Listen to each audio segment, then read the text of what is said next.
Hello, this is a continuation of the Wayside School, Sideways Stories from Wayside School chapters. This is chapter 2, Mrs. Jules. Mrs. Jules had a terribly nice face. She stood at the bottom of Wayside School and looked up. She was supposed to teach the class on the 30th story. The children on the 30th story were scared. They had never told anyone what had happened to Mrs. Gorf. They hadn't had a teacher for 3 days. They were afraid of what their new teacher would be like. They had heard that she'd be a terribly nice teacher. They had never had a nice teacher before. They were terribly afraid of nice teachers. Mrs. Jules walked up the winding, creaking staircase to the 30th story. She was also afraid. She was afraid of the children. She had heard that they would be horribly cute children.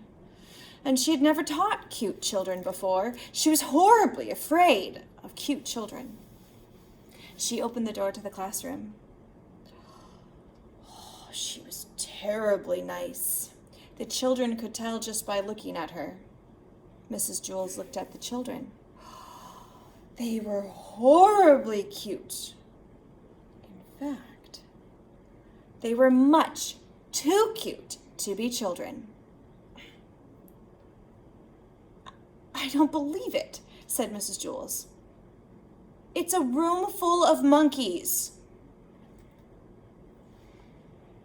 The children looked at each other. They didn't see any monkeys. Oh, this is ridiculous, said Mrs. Jules. Just ridiculous. I walk up 30 flights of stairs for nothing but a class full of monkeys? What do they think I am? I'm a teacher, not a zookeeper. The children looked at her. Oh, they didn't know what to say. Todd scratched his head. Oh, I'm sorry, said Mrs. Jules. It's not that I have anything against monkeys. It's just, I was expecting children. I like monkeys, I really do. I'm sure we can play all kinds of, monkey games.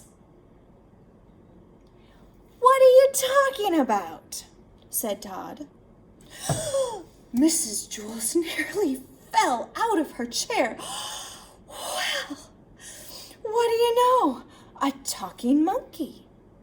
Tomorrow, I'll bring you a banana. My name is Todd, said Todd.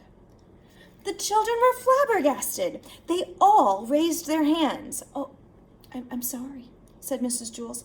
I don't have enough bananas for each of you. I wasn't expecting this. Next week, I'll bring a whole bushel. I don't want a banana, said Calvin. I'm not a monkey. Would you like a peanut? Asked Mrs. Jules.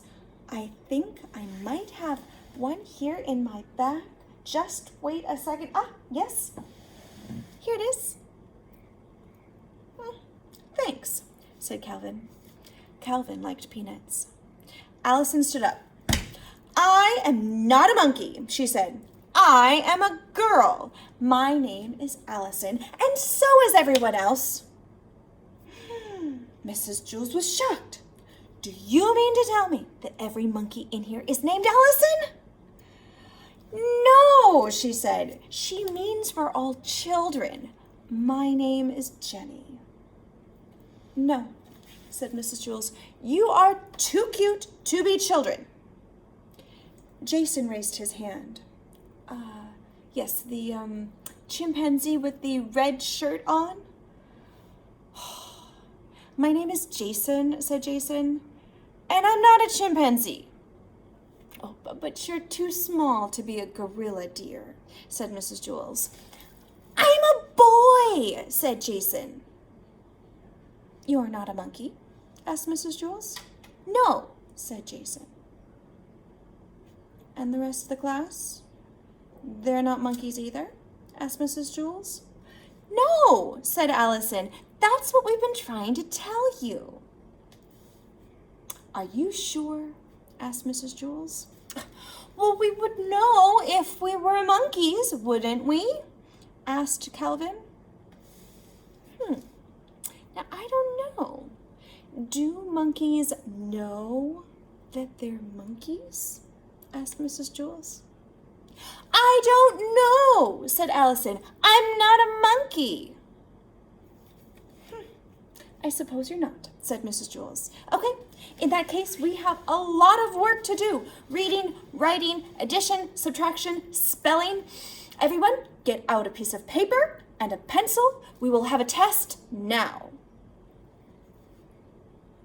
Jason tapped Todd on the shoulder. Hey, do you want to know something? I liked it better when she thought that we were monkeys. I know, said Todd. I guess it means she won't bring me a banana now. There will be no talking in class, said Mrs. Jules, and she wrote Todd's name on the whiteboard under the word discipline.